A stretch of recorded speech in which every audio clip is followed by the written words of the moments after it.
Jadi Tuhan itu berkehendak menumbalkan dirinya kepada iblis kayak gitu agar nebus dosa. Jadi itu supaya kita itu mengerti gitu loh Pak Ustadz. Artinya ibaratnya dia datang secara langsung untuk misalnya Pak Ustadz itu tidak mengerti, jadi dikirimlah secara langsung biar mengerti gitu loh. Jadi begini, misalnya begini, Pak Ustadz pernah tidak lihat Tuhan gitu dia. Contoh apa namanya simpelnya, Pak Ustadz pernah lihat Tuhan. Oh, baik, kalau Anda menanyakan kepada saya apakah saya bisa melihat Tuhan, Bang, bagi saya bukan bisa maunya pernah melihat Tuhan. Pernah. Gitu. Jawabannya gini, Bang. Ya, kalaunya Tuhan itu nongol, itu pasti bukan Tuhan. Tuhan itu nggak pernah terlihat, kata Yesus. Ya, gini, maunya Pak Ustadz pernah melihat Tuhan. Bang, Yesus aja kagak pernah lihat Tuhan, apalagi saya. Enggak gini, saya tanya dulu Pak Ustadz. Oh, berartinya Pak Ustadz belum pernah melihat Tuhan ya? Ya, nggak bakalan pernah manusia bisa melihat Tuhan. Yesus aja bilang, Tuhan itu nggak kelihatan. Ya, jadi gitu Pak Ustadz. Diturunlah Tuhan Yesus itu supaya kita itu mengerti kuasa Tuhan itu seperti apa. Itulah diturunkannya Tuhan Yesus itu Pak Ustaz. Jadi apa yang Tuhan Yesus Bang, bentar. Saya nggak ngerti. Berarti Tuhan menurunkan Tuhan. Macam mana kayak gitu? Ya, itu kan memang analogi yang istilahnya yang sering digiring di live seperti ini.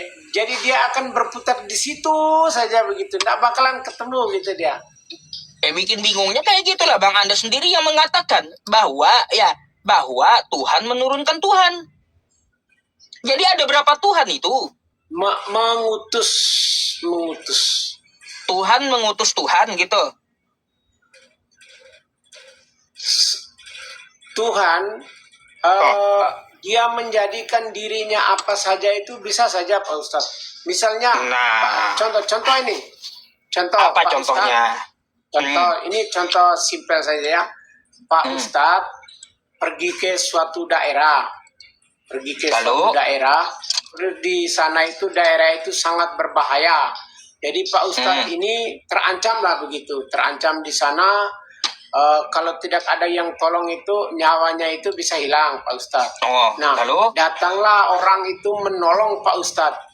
Nah itu diutus Pak Ustadz, itu diutus sama Tuhan itu lewat apa saja, lewat binatang kan, lewat apa saja. Itulah Tuhan hadir gitu Pak Ustadz untuk menolong Pak Ustadz itu dia. Supaya kita tahu, supaya kita rasakan bahwa Tuhan itu benar-benar ada, itu dia. Jadi gitu. Mau lewat apa saja Tuhan berhak ya. Mau lewat apa saja gitu. Berarti Tuhan Anda bisa jadi apa saja gitu. Apapun kehendaknya Tuhan, kita tidak bisa menguasainya, hanya Tuhan yang lebih kuasa. Iya, makanya saya tanya. Berarti Tuhan Anda bisa jadi apa saja. Iya, kalau Tuhan itu mau lewat berwujud seperti Pak Ustadz saja, bisa saja. Agak bingung saya. Kalau Tuhan mau. Kalau seperti itu, ya kalau Tuhan Anda mau, baik bisa jadi apa saja.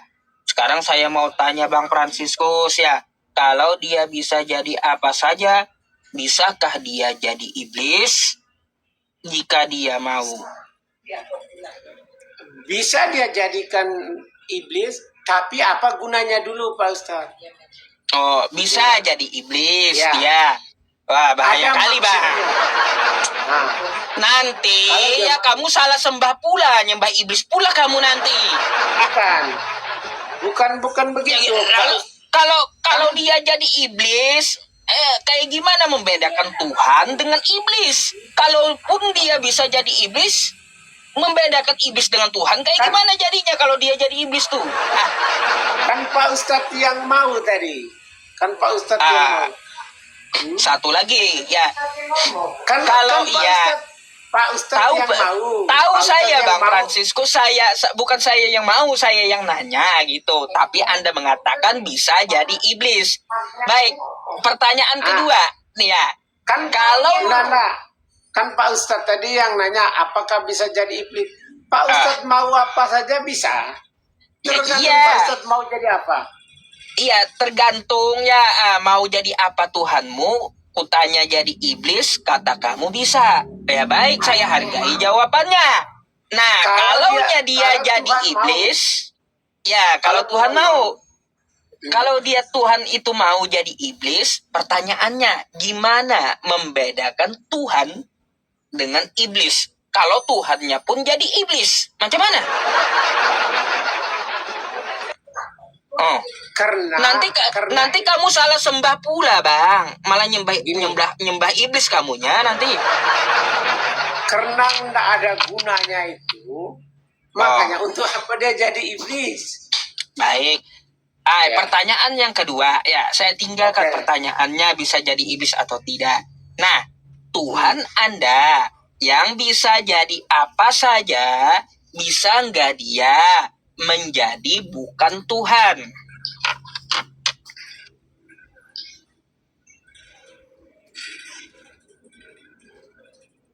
Ya, Bisa nggak?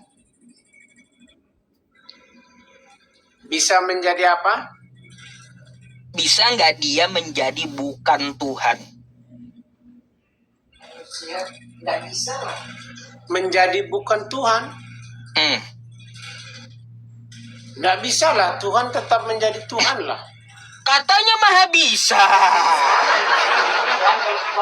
Tadi katanya bisa jadi apa saja. Maksudnya gimana? Kata Anda kan Coba Tuhan. ulang. Kata Anda, Tuhan Anda bisa jadi apa saja. Sekarang saya tanya, bisa nggak dia menjadi bukan Tuhan? Lalu Anda jawab tidak bisa. Berarti pernyataan Anda ambigu atau salah di depan tadi. Artinya ada sesuatu yang Tuhan Anda itu tidak bisa. Tuhan Baik, menjadi apa? Tuhan Anda menjadi bukan Tuhan. Menjadi bukan Tuhan. Jadi Tuhan ngapain lagi dia mau jadi Tuhan? Menjadi bukan Tuhan. Tuhan menjadi bukan Tuhan, begitu? Iya. Nggak bisa kalau dia Tuhan. Nah, kan nggak Bagaimana? bisa kata ibunya. Berarti ada Ya itu Tuhan sudah Anda Tuhan. itu. Tidak perlu dia menjadi Tuhan lagi. Dari dulu dia sudah Tuhan. Ngapain dia menjadi Tuhan lagi? Itu Nggak usah dibolak-balik aja pertanyaannya. Nggak usah diarahkan ke ibunya. Dengar aja, Bang Franciscusnya tidak bisa. aja gitu. Pak Ustadz itu permainkan kata bolak-balik. Dia tidak bisa menjadi Tuhan karena dia sudah Tuhan dari dulu. Itu harus berarti Pak Ustadz ada mengerti. berarti ada yang tidak bisa Tuhanmu, Bu. Ya, Tadi katanya bisa semua. Bagaimana? Ternyata ada yang tidak Jangan bisa. membuka Macam mana? kata. Kan kayak gitu. Menjadi bukan Tuhan. Dia jadi apa saja bisa, kata Anda dan Bang Franciscus. Saya tanya, menjadi bukan Tuhan, bisakah dia? Tiba-tiba Anda jawab tidak bisa. Berarti ada Tuhan Anda itu yang tidak bisa, gitu loh. simpelnya begini, Pak Ustadz. Tuhan itu, dia mau jadikan apa saja itu, asal dia mau dengan tujuannya dia itu, semuanya bisa. Pak Ustadz mau dijadiin burung aja bisa Tuhan buatkan. Gitu. Nah, kalau dia bisa jadi manusia, ya Tuhan Anda bisa jadi manusia, Anda anggap ya seperti itu. Kenapa dia tidak menebus dosa iblis, Bang? Kenapa nggak jadi iblis buat tebus dosa iblis? Begini Pak Ustadz ya, Ah. saya kasih tahu kenapa iblis itu tidak ditebus oleh Tuhan, karena iblis kenapa? itu mempunyai sifat seperti Tuhan. Ia diciptakan itu sama seperti Tuhan. Dia mengenal Tuhan karena dia hidup bersama-sama Tuhan. Dia tahu itu hatinya Tuhan. Jadi dia memberontak itu dari dirinya sendiri. Sedangkan manusia, kenapa ditebus sama Tuhan?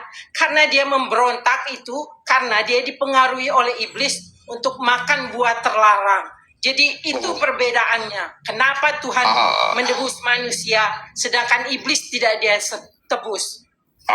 Berarti salah lagi ayat Anda. Katanya Tidak kan ada, begitu, tidak salah. begitu Salahnya besar di mana? katanya ya ayat Anda, begitu besar kasih Allah. Tiba-tiba Ya, pilih kepada kasih. manusia. Di ayat itu bilang kepada manusia, bukan kepada iblis. Kalau dia begitu besar kepada makhluknya ya yang Tidak dia ada ciptakan. makhluknya. Diingatkan lagi di ayat itu begitu besar kasih Allah kepada manusia. Bukan Kata makhluk. Anda tadi iblis tadi ciptaannya, betul nggak? Benar, memang benar Nah. itu Tuhan yang ciptakan. Tapi kan Kalau Tuhan tidak berfirman. ini- Kalau Tuhan itu begitu besar kasihnya kepada iblis dan manusia. Nah, Pak berarti Ustadz Tuhan pahami ibu di salah situ. lagi. Berarti Iblis. Di situ hanya Berarti ada Tuh- manusia. berarti Tuhannya ibu pilih kasih. Oh, tidak. Seharusnya Tidak begitu kalau konsepnya. dia begitu Tolong dibaca besar lagi ayat ya. dengan baik. Kalau dia begitu Jangan besar ditambah kepada dan makhluknya tuh dikurangi. kasihnya, maka semuanya dia bagi rata, harus adil. Tidak, Kenapa malah pilih karena di kasih? firman itu berkata begitu besar kasihnya Tuhan kepada manusia, bukan kepada iblis. Jadi jangan kepada manusia. balikan Begitu firman besar Tuhan. kasih Allah akan dunia ini, bukan manusia, bukan. Oh, Gimana sih? Diputar balikin firman Tuhan. Bukan begitu. Nih, ibu baca ya. Ibu aja dah yang baca sendiri ya. Nih. Nah, ayah. Ibu sendiri baca kitab ibu. Yohanes 3. Ya, karena begitu besar kasih Allah akan dunia. Bukan Ya, akan manusia. saya tanya dunia sama iblis itu sama nggak? Jangan bodoh Pak Ustaz, jangan bodoh. Lah. Iblis kan Anak juga di SD dunia. juga tahu. Iblis sama Betul dunia nggak? itu berbeda. Iblis itu betul nggak dia di dunia? Pak Ustadz aja ada di dunia, manusia juga di dunia. Iblis di dunia juga kan? Dulu tidak di dunia, dulu dia tinggal bersama-sama Tuhan Ya, karena dia berdosa. kalau dia di makanya di dibuang dunia Tuhan ke juga, dunia. ya Bu ya. Kalau iblis di dunia juga, maka karena begitu besar kasih Allah akan dunia, termasuk iblis. Tidak begitu konsepnya. Malah dipelintir pula. Malah dipelintir pula kitabnya. Sampean yang pelintir itu Macam jangan bodoh Pak mana? Ustadz, diputar balik. Kok malah kitabnya dipelintir sendiri? Kamu aja Ustadz yang bodoh yang pelintir. Aduh. Bo. Nah, sekarang Aduh, saya tanya kenapa? lagi. Aduh. Ya, Emang tugas saya tanya lagi nih. bolak-balikin firman Tuhan. Karena apa? Karena tadi pertanyaan di awal dari Bang Fransiskus, pernahkah saya melihat Tuhan? Saya jawab tidak pernah. Sekarang Ibu dengan Bang Fransiskus, ya, apakah pernah melihat Tuhan? Pak Ustadz tanya, Iya, saya tanya Bang Fransiskus sama ibunya, ya. Pernahkah Anda melihat saya Tuhan? tidak pernah melihat Tuhan, tapi saya merasakan kehadiran Tuhan itu di ada. dalam hidup merasakan. kita. Oh, merasakan. Pernah? Ya. Tidak pernah. Baik, berarti Yesus itu bukan Tuhan gitu karena kelihatan, betul? Tidak ada ayat yang menyatakan Mau dibantah pula Bible-nya. Nih saya kasih lagi ayatnya, kata Yesus nih ya langsung. Macam mana pula dah? Nih, kata Yesus kayak gimana? Ini kata Yesus ya. Yohanes 5 ya. Saya bukakan dulu nih. Nih, Bo, ya, Ibu baca. Nih, kata Yesus ya. Nih. Kata Yesus kayak gimana? Yaudah, saya geser aja ke bawah nih. Ya. Nomor 37. Nih, Bu, kata Yesus nih. Bapa yang mengutus aku, dialah yang bersaksi tentang aku. Kamu tidak pernah mendengar suaranya. Rupanya pun tidak pernah kamu lihat. Jadi suara Tuhan dan rupa Tuhan itu kagak kelihatan. Sedangkan Yesus, ya, dia itu kelihatan di muka bumi, kata Yesus. Dia yang mengutus aku. Nah tuh, artinya apa? Yesus ini kelihatan dan dia bukan Tuhan. Itu kata Yesus. Kok bisa bukan Tuhan itu? Tahu dari mana Pak Ustadz? Nih ayatnya. Ya dasarnya kenapa kita tahu dia bukan Tuhan. Nih dasarnya. Nih. Nanti Anda buka ya di kitab Anda, di Alkitab Anda sendiri. Nih. Apa kata Yesus? Pada waktu itu berkatalah Yesus. Ya, ini Matius 11 nomor 25. Ajakan juru selamat judulnya. Kata Yesus seperti apa? Pada waktu itu berkatalah Yesus, aku bersyukur kepadamu Bapa, Tuhan langit dan bumi. Yang Tuhan siapa di sini? Yesus atau Bapa? Ya. Ya, yang Tuhan siapa? Yesus atau Bapa?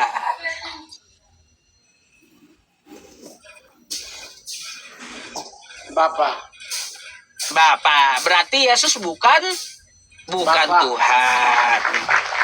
Nah, nih jadi ya Bang Fransiskus nih.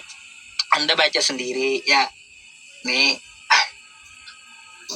Nih judul perikopnya aja nih. Jadi begini Pak Ustadz, kalau Pak Ustadz mau tampilkan semua ayat-ayat di situ, hanya dilihat dari kata-kata yang seperti itu, nggak akan ketemu Pak Ustadz. Gitu, waduh, jadi waduh. logikanya begini. Masa gini kitab aja, Anda Pak sendiri Ustadz. Anda mau bantah? Lalu saya harus bicara kekristenan melalui apa kalau bukan melalui kitab Kristen? Masa mau bantah Makanya sendiri saya kitabnya? Makanya saya mau ajarin Pak Ustadz cara mengertinya seperti ini. Pak Ustadz mau dengar nggak? Cara ngertinya kayak gimana? Dari Alkitab Anda lah, Iya, bukan makanya. dari Anda.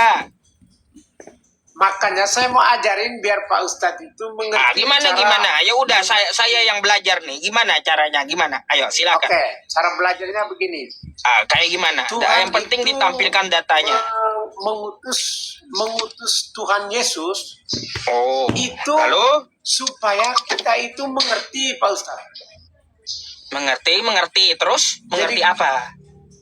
Jadi gini, ada zaman dulu orang itu tidak mengakui atau mengenal Tuhan.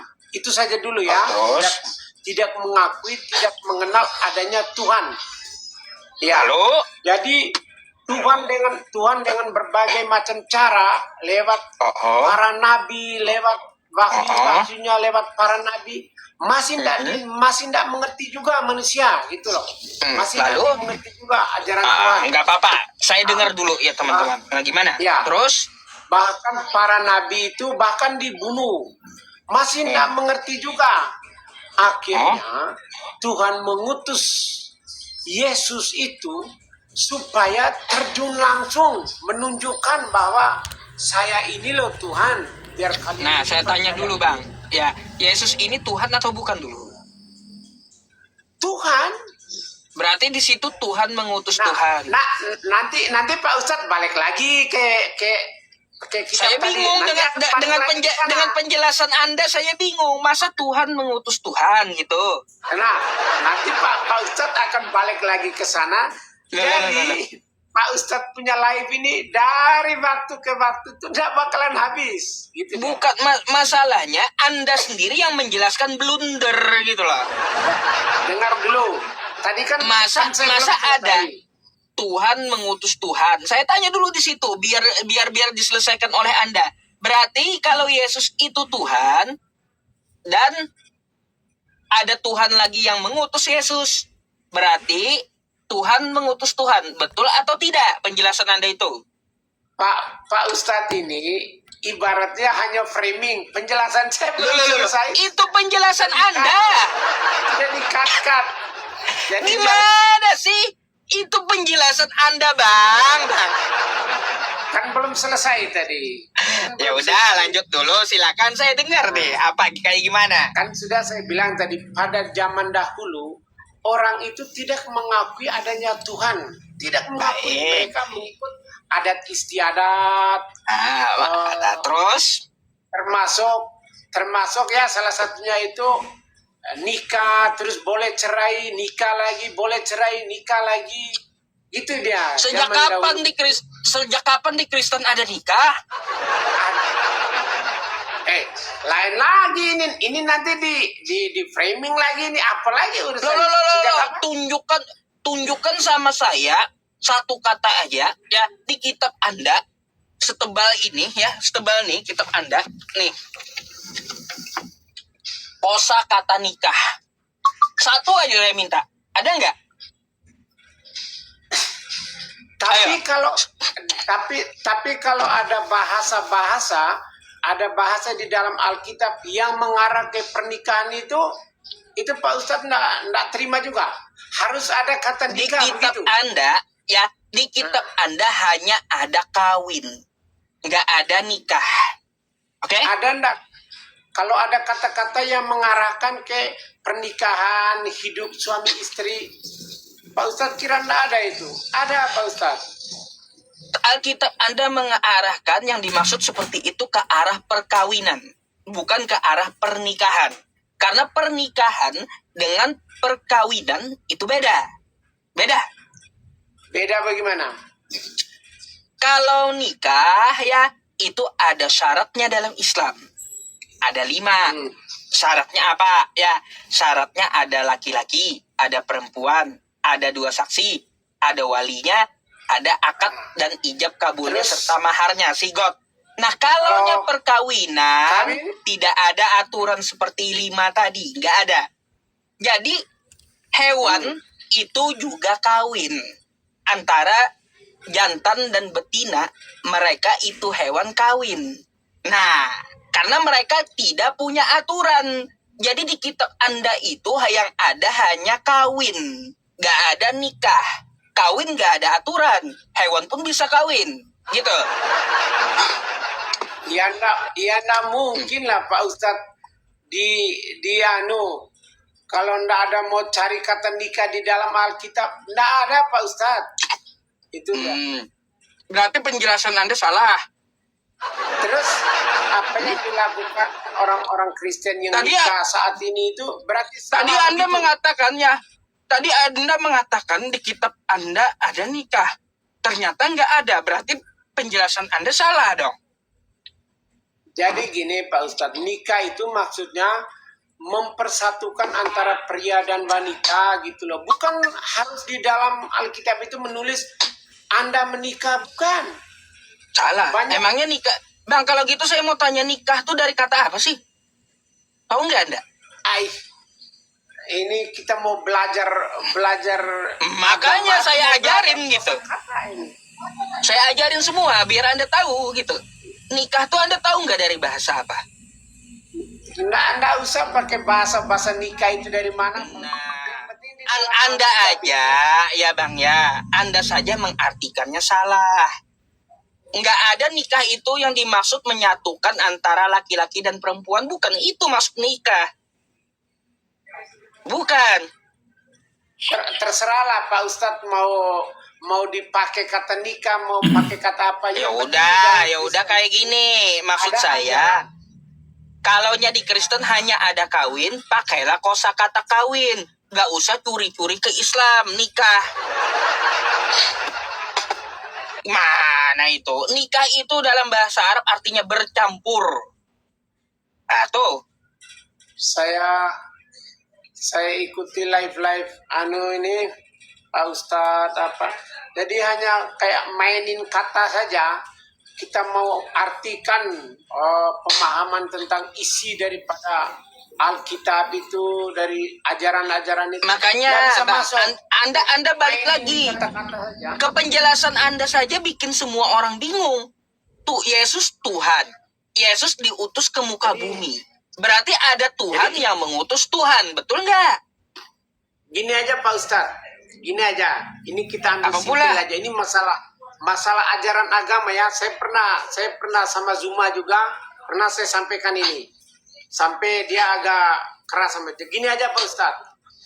Agama itu diajarkan untuk kebaikan ya. Ya, Betul. benar ya. Semuanya untuk kebaikan. Semua. Sekarang Terus? saya tanya Pak Ustadz. Semua ajaran-ajaran itu kira-kira mana ajaran istilahnya yang buahnya di dalam kehidupan kita sehari-hari? Pak Ustadz lihat itu kira-kira mana yang buah Islam. yang bagus itu? Buah yang bagus itu ya? Buah yang bagus Islam, betul. Ya, betul ya. Dari semua agama, Kristen, Hindu, Buddha, Katolik, Islam, Yahudi, buah yang paling bagus pengajarannya Islam. Pak Ustadz nggak bohongnya, nggak bohong dalam hatinya itu ya. Udah? Jujur itu ya. Iya, Jujur. Islam. Buah dari kehidupan kita di negara kita Indonesia ini, dari hati Pak Ustadz menjawab itu ya. Bagus ya. Ya, makanya dilihat dari buahnya, pengajaran sesat dan tidak. Kan kayak gitu di kitab Anda. Pengajaran sesat dan tidak itu dalam kitab Anda dilihat dari buahnya. Jadi hasil dari ajaran tersebut. Lihat Bang Fransiskus ya. Sejak zaman bahula ya, manusia pertama sampai Yesus datang ya, itu nggak ada ajaran para nabi menyuruh menyembah manusia. Nggak ada. Enggak. Nggak ada. Enggak, Lalu ada datang ya, lalu ada datang seseorang yang mengaku rasul lalu menyuruh menyembah manusia. Nah, Akhirnya apa? Akhirnya lah bukan ini kitab Anda. Akhirnya apa? Banyak miliaran manusia tersesat menyembah manusia. Nah, dari situ aja kita dapat lihat buahnya. Buah dari pengajaran para nabi ya, tidak mengajarkan menyembah manusia. Itu ajaran para nabi. Buahnya tidak pernah menyuruh menyembah manusia. Tiba-tiba ada seorang penyesat yang mengaku rasul lalu menyuruh menyembah manusia. Sehingga miliaran orang tersesat menyembah manusia. Datang Nabi Muhammad tidak menyuruh menyembah manusia. Tuh, makanya Islam tidak menyembah manusia. Buah yang paling bagus ya yang dihasilkan adalah Islam, yaitu menyembah Tuhan semesta alam. Tuh.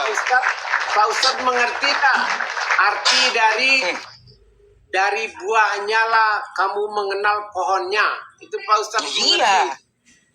Betul. Itu artinya bagaimana itu Pak Ustadz? Artinya? Dari buahnya lah, maksudnya itu dari pengajarannya lah. Dilihat dari hasil pengajaran buah itu. Kayak gimana sih?